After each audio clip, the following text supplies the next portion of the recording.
So how and why does T Coronae Borealis become a nova? What's actually happening inside of this area so that way things get really bright all of a sudden? What's happening is that we have what is known as a dwarf star.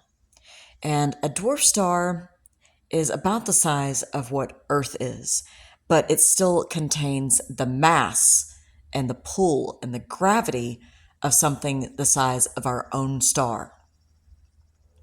So what this is that T Coronae Borealis is actually a secondary star to a binary system. And that secondary star, that really small dwarf star that is pulling and using so much gravitational force compared to its size, it is pulling fuel and matter off of its sister star. This is a binary system.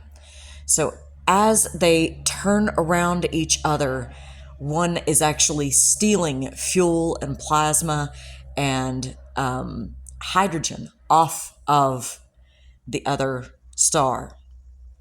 And after a while, after it has gathered enough of that material, then it starts to get really, really hot.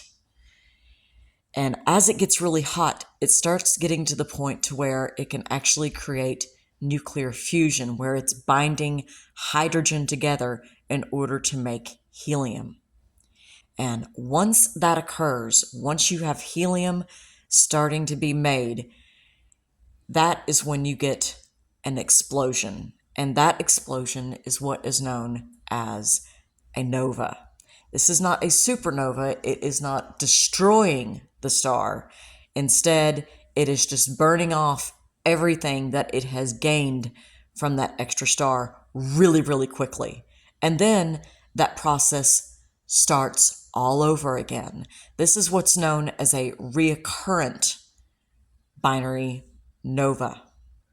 So if you have other questions about this, I am still not a fully, I don't have a degree or anything in this.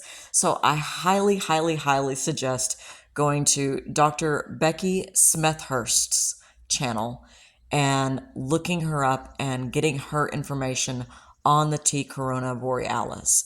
These illustrations that I have taken snapshots of are actually from her page.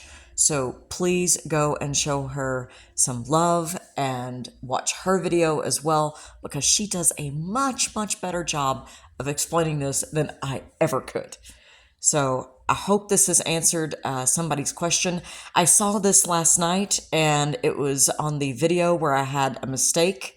And so when I took that off and replaced it with the one that has been corrected, for some reason, when I took that name down and tried to save it in my notes, it did not save properly. So my bad.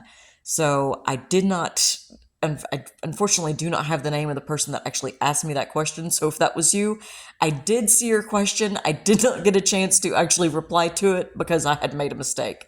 So here is your reply, and I apologize for my flub up. I should have actually had a better chance of getting that saved to my notes, but things happen. So there you go.